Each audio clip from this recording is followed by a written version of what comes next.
Hi friends, ఎలా ఉన్నారు? అసలు మన శరీరంలో వ్యర్థాలన్నీ ఏ అవయవం బయటకు పంపిస్తుంది అని మీరు ఎప్పుడైనా ఆలోచించారా? ఆరోగ్యం పట్ల అవగాహన ఉన్న వాళ్లకు తెలుస్తుంది కానీ తక్కువ మందికే ఈ విషయం తెలియదని చెప్పొచ్చు.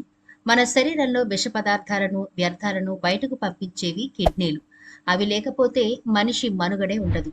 మరి ఈనాటి వీడియోలో కిడ్నీలు ఆరోగ్యంగా ఉన్నాయా లేదా, ఏదైనా సమస్యతో ఉన్నాయా అని మనకు ఎలా తెలుస్తుంది? ఎలాంటి సంకేతాల ద్వారా మన కిడ్నీ ఆరోగ్యంగా ఉందో లేదో అనే విషయాలు ఎలా తెలుసుకోవాలి అనే పూర్తి వివరాలు ఈనాటి వీడియోలో చూద్దాం. ఇది చాలా ఇన్ఫర్మేటివ్ వీడియో ఫ్రెండ్స్. ఎవరు స్కిప్ చేయకుండా చివరి వరకు చూడండి. మన ఛానల్ గనక ఎవరైనా ఫస్ట్ టైం చూస్తుంటే సబ్స్క్రైబ్ చేసుకోవడం మర్చిపోవద్దు. పక్కనే గంట సింబల్ కనిపిస్తోంది కదా, దాన్ని ప్రెస్ చేసి ఆల్ నోటిఫికేషన్ ఆన్ చేసుకుంటే ఇలాంటి మరిన్ని ఇంట్రెస్టింగ్ వీడియోస్ మీరు ఎప్పుడు చూడాలనుకున్నా నోటిఫికేషన్ ద్వారా మీ ఫోన్లోకి వస్తుంది, మీరు చూడొచ్చు. అలాగే మాదొక చిన్న రిక్వెస్ట్ ఫ్రెండ్స్, ఈ వీడియో నచ్చితే లైక్ చేయడం మర్చిపోవద్దు. మీ లైక్ వల్ల మాకెంతో మోటివేషన్ వస్తుంది ఇలాంటి మరిన్ని వీడియోలు చేయడానికి. అంతేకాకుండా మీరు ఈ వీడియోని లైక్ చేస్తే ఈ వీడియో మరికొందరికి రీచ్ అవుతుంది కూడా. కాబట్టి మర్చిపోకుండా లైక్ చేయండి ఫ్రెండ్స్. ఇక టాపిక్ లోకి వెళదాం. కిడ్నీలు మన శరీరంలో ఎంతో ముఖ్యమైన అవయవం. ఇవి రక్తంలోంచి వ్యర్థాలను, విషతుల్యాలను వడపోస్తాయి. మూత్రం రూపంలో వ్యర్థాలను, టాక్సిన్స్ ను బయటకు వెళ్లగొడతాయి. అంతేకాదు మన శరీరంలో యాసిడ్స్, బేస్ల స్థాయిలను నియంత్రిస్తాయి. ఇవి రక్తపోటును కంట్రోల్లో ఉంచుతాయి. ఎర్ర రక్త కణాల ఉత్పత్తిని పెంచే హార్మోన్లను కిడ్నీలు తయారు చేస్తాయి. ఎముకలు బలంగా ఉండేలా సహాయపడతాయి. కిడ్నీలు సరిగ్గా పనిచేయకపోతే కొన్ని రకాల లక్షణాలు శరీరంలో కనబడతాయి. మూత్రపిండాలకు వచ్చే అనారోగ్యాలను గుర్తించి వెంటనే చికిత్స తీసుకోవాలంటే వాటి గురించి కనీస అవగాహన చాలా అవసరం. మరి మన కిడ్నీలు పాడయ్యాయి లేదా సరిగా పనిచేయడం లేదు అని మనకు ఎటువంటి సంకేతాల ద్వారా తెలుస్తాయి అంటే, ముందుగా మొహం వాపు, తర్వాత కాళ్ళు, శరీరమంతా వాపు రావచ్చు. మూత్రం సరిగా రాకపోవడం, నడిస్తే ఆయాసం రావడం, పడుకుంటే ఆయాసం రావడం సాధారణంగా ఉంటాయి. ఒకవేళ మూత్రపిండాలు దెబ్బతినడానికి రాళ్లు కారణమైతే నడుములో నొప్పి, అక్కడి నుంచి గజ్జల్లోకి రావడం, చలి, జ్వరం, మూత్రంలో మంట వంటి లక్షణాలతో ప్రారంభమవ్వచ్చు. కిడ్నీ సమస్యలకు ముఖ్య కారణం అదుపులో లేని మధుమేహం, అది కాక అధిక రక్తపోటు. కొన్నిసార్లు బీపీ తగ్గిపోవడం వల్ల, ఎన్నో ఇతర ఇన్ఫెక్షన్ల వల్ల, అంటే డెంగ్యూ అని, మలేరియా, హెచ్ఐవి, బ్యాక్టీరియల్ ఇన్ఫెక్షన్లు, ఇలాంటి వాటి వల్ల, మూత్రపిండాల్లో రాళ్లు, కొన్ని రకాల మందులు తీసుకోవడం వల్ల కూడా, అంటే నొప్పి తగ్గడానికి వాడే మాత్రలు, స్టెరాయిడ్లు, యాంటీబయాటిక్స్ వల్ల కూడా ఈ సమస్య వస్తుంది. ఒంట్లో రక్త కణాలు తయారవ్వడానికి అవసరమైన ఒక ముఖ్యమైన హార్మోన్ ఎరిథ్రోపోయిటిన్ మూత్రపిండాల్లో ఉత్పత్తి అవుతుంది. అందుకే మూత్రపిండాలు పాడైన వారికి హిమోగ్లోబిన్ తగ్గిపోతుంది. దాంతో రక్తహీనత, అందువల్ల ఆయాసం, నీరసం, అలసట వంటి లక్షణాలు కలగొచ్చు. మూత్రపిండాలు మన రక్తపోటును నియంత్రించే ముఖ్యమైన అవయవాలు. కాబట్టి మూత్రపిండాల సమస్య ఉన్న వాళ్లకు రక్తపోటు అదుపులో ఉండదు. అధిక శాతం వారు అనేక రకాల మందులు వాడాల్సిన అవసరం ఉంటుంది. అయినా అప్పుడప్పుడు బీపీ హెచ్చుతగ్గులతో ఇబ్బంది పడే అవకాశం ఉంటుంది. రక్త ప్రసరణ బాగా అవ్వడానికైనా, రక్తం గడ్డకట్టడానికైనా మూత్రపిండాలు సరిగ్గా పనిచేయడం చాలా ముఖ్యం.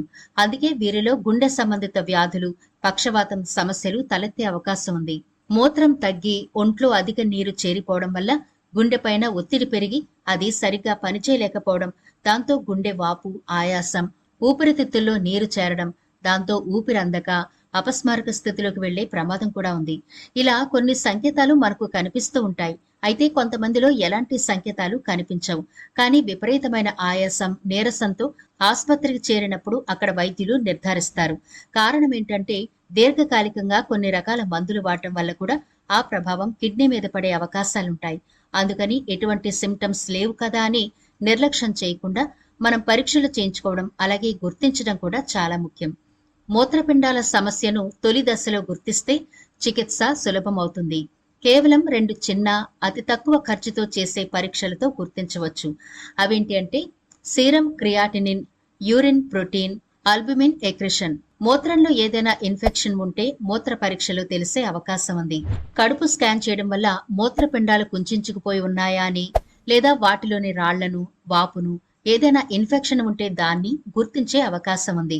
దీర్ఘకాలిక జబ్బులు అదుపులో ఉన్నాయా లేదా అని తెలియడానికి సంబంధిత షుగర్ పరీక్షలు, కొవ్వు పరీక్షలు చేయించుకోవాల్సి ఉంటుంది. రక్తం ఉత్పత్తి సరిపడా అవుతుందా లేదా అని తెలిపే రక్త పరీక్ష, గుండె పనితీరును గుర్తించే గుండె స్కానింగ్ మొదలగు పరీక్షలు అవసరాన్ని బట్టి చేయవలసి ఉంటుంది. ఇటువంటి పరీక్షల ద్వారా కూడా మన కిడ్నీ పనితీరు గురించి తెలుసుకోవచ్చు. ఇంత ముఖ్యమైన అవయవాలైన కిడ్నీలను ఎలా కాపాడుకోవాలి, ఎటువంటి ఆహారాలు, ఎటువంటి జాగ్రత్తలు తీసుకోవాలి అనే విషయాలు కూడా తెలుసుకోవాలి. రక్తపోటు, మధుమేహం ఉన్నవారు తరచుగా పరీక్ష చేసుకుంటూ సరైన వైద్యుల నుంచి మందులు వాడాలి. రక్తహీనత, నీరసం, ఒళ్ళు నొప్పులు వంటి సమస్యలు ఉంటే వెంటనే వైద్యుల సలహా మీద పరీక్షలు చేయించుకోవాలి. ఆహారంలో ఉప్పు తక్కువగా తీసుకోవాలి. అధికంగా మాంసం తినకూడదు. ప్రతిరోజు కనీసం 30 నిమిషాలు వ్యాయామం చేయాలి. ఆహారంలో సగభాగం పీచు పదార్థాలు ఉండేలా చూసుకోవాలి. ధూమపానం మానేయాలి. నొప్పి గోళీలు అంటే పెయిన్ కిల్లర్స్, అనవసరంగా స్టెరాయిడ్స్ వాడకూడదు. రోజుకు 7 నుంచి 8 గంటల సేపైనా నిద్రపోవడం ముఖ్యం. తగినంత నిద్ర లేకపోతే డయాబెటీస్, హైపర్ టెన్షన్ నియంత్రణలో ఉండవు. ఇవి కిడ్నీల ఆరోగ్యాన్ని దెబ్బతీస్తాయి. ఒత్తిడితో కారణంగానూ కిడ్నీల సమస్య ఎక్కువయ్యే ప్రమాదం ఉంది. యోగా, ధ్యానం, ప్రాణాయామం వంటి వాటితో మానసిక ఒత్తిడిని తగ్గించుకోవడం ముఖ్యం. మరి కిడ్నీ సంబంధిత సమస్యలు ఒకవేళ ఉన్నా, లేదు అంటే కిడ్నీ సంబంధిత సమస్యలు ఏవీ రాకుండా ముందు జాగ్రత్త పడాలన్నా కొన్ని రకాల ఆహార నియమాలు పాటించడం మంచిది. కిడ్నీ సమస్య ఉన్నవారు సోడియం తక్కువగా ఉండే ఉల్లిపాయను వారి డైట్లో చేర్చుకోవాలని నిపుణులు చెబుతున్నారు. వారి వంటల్లో ఉప్పు స్కిప్ చేసి దానికి బదులుగా ఉల్లిపాయలు వాడితే మంచిది. కిడ్నీ పేషెంట్స్ ఉప్పుకు దూరంగా ఉంటేనే మంచిది. ఉల్లిపాయలు బీపీని తగ్గిస్తాయి, మూత్రపిండాలను ఆరోగ్యంగా ఉంచుతాయి. అలాగే కిడ్నీ పేషెంట్కు క్యాలీఫ్లవర్ చాలా బాగా పనిచేస్తుంది. ఫ్యాట్ ఇన్ఫ్లమేషన్, ఆక్సీకరణ తగ్గించి కిడ్నీలు ఆరోగ్యంగా ఉండడానికి సహాయపడుతుంది. శరీరంలో సోడియం, పొటాషియం అధిక మొత్తంలో ఉంటే కిడ్నీలో ఎక్కువగా నీరు చేరి వాటి పనితీరును ప్రభావితం చేస్తుంది. క్యాలీఫ్లవర్లో సోడియం, పొటాషియం తక్కువగా ఉంటాయి. ఇది మీ శరీరంలో నీటి స్థాయిలను నిర్వహించడంలో సహాయపడుతుంది. క్యాలీఫ్లవర్లో తక్కువ ప్రోటీన్లు, ఫైబర్ ఎక్కువగా ఉంటుంది. తద్వారా శరీరంలో టాక్సిన్స్ క్లీన్ చేసి కిడ్నీలపై భారం పడకుండా చేస్తుంది. విటమిన్ సి, ఫోలెట్లు పుష్కలంగా ఉంటాయి. ఇవి మీ శరీరం టాక్సిన్స్ తో పోరాడడానికి సహాయపడుతుంది. అలాగే రెడ్ క్యాప్సికమ్, ఇది కూడా కిడ్నీ పేషెంట్లకు ఓ సూపర్ ఫుడ్ అనే చెప్పొచ్చు. రెడ్ క్యాప్సికమ్ లో పొటాషియం తక్కువగా ఉంటుంది. ఇది కిడ్నీలను ఆరోగ్యంగా ఉంచడానికి తోడ్పడుతుంది. రెడ్ క్యాప్సికమ్ లో vitamin C, vitamin A, vitamin బి6, ఫోలిక్ యాసిడ్, ఫైబర్ ఉంటాయి. ఇవి కిడ్నీ పనితీరును మెరుగుపరుస్తాయి. కిడ్నీ రోగులు వంటల్లో ఉప్పుకు బదులుగా వెల్లుల్లిని వాడితే మంచిది. వెల్లుల్లి ఆహారంలో టేస్ట్ ను పెంచడమే కాదు, మీ శరీరానికి ఎన్నో పోషకాలను అందిస్తుంది. వెల్లుల్లిలో సోడియం, పొటాషియం, ఫాస్ఫరస్ మోతాదు తక్కువగా ఉంటుంది. దీనివల్ల కిడ్నీ పేషెంట్లకు వెల్లుల్లి చాలా మేలు చేస్తుంది. వెల్లుల్లి రక్తాన్ని శుద్ధి చేస్తుంది. కిడ్నీల నుంచి అనవసర వ్యర్థాలు బయటకు వెళ్లేలా వెల్లుల్లి తోడ్పడుతుంది. దీన్ని పచ్చిగా లేదంటే వంటల్లో వేసుకుని తిన్నా మంచిది. వెల్లుల్లిలో మాంగనీస్, విటమిన్ సి మరియు విటమిన్ బి6 పుష్కలంగా ఉంటాయి. ఇవి కిడ్నీ ఆరోగ్యానికి మేలు చేస్తాయి. ఓట్స్ కూడా చాలా మంచివండి. ఇందులో పీచు ఎక్కువ ఉంటుంది. బీటా గ్లూకాన్ అనే నీటిలో కరిగే ఫైబర్ ఉంటుంది. ఓట్స్ వల్ల కిడ్నీలో రాళ్లు ఏర్పడే ముప్పు తగ్గుతుంది. ఉదయాన్నే బ్రేక్ఫాస్ట్ గా వీటిని తీసుకోవడం చాలా మంచిది. ఇలా మీ ఆహార నియమాల్లో మార్పులు చేసుకుంటూ తరచుగా వైద్యుని సంప్రదించి తగిన చికిత్సలు లేదా టెస్టులు చేయించుకోవడం చాలా ఇంపార్టెంట్. మరి చూశారు కదా, మన శరీరంలో మనకి ఎంతో ఉపయోగకరంగా ఉన్న ఈ కిడ్నీల గురించి పూర్తి సమాచారం. కాబట్టి ఎలాంటి సంకేతాలు మీకు కనిపించినా అశ్రద్ధ చేయకుండా వెంటనే డాక్టర్ని సంప్రదించి తగిన ట్రీట్మెంట్ తీసుకోండి. మరి ఇది ఫ్రెండ్స్ ఇవాల్టి వీడియో. ఈ వీడియో నచ్చితే లైక్ చేయడం మర్చిపోవద్దు. మీ ఫ్రెండ్స్ కి, మీ ఫ్యామిలీ మెంబర్స్ కి ఈ వీడియోనైతే షేర్ చేయండి. ఛానల్ ని సబ్స్క్రైబ్ చేయడం మర్చిపోకండి. మరో ఇంట్రెస్టింగ్ వీడియోతో మళ్ళీ కలుద్దాం.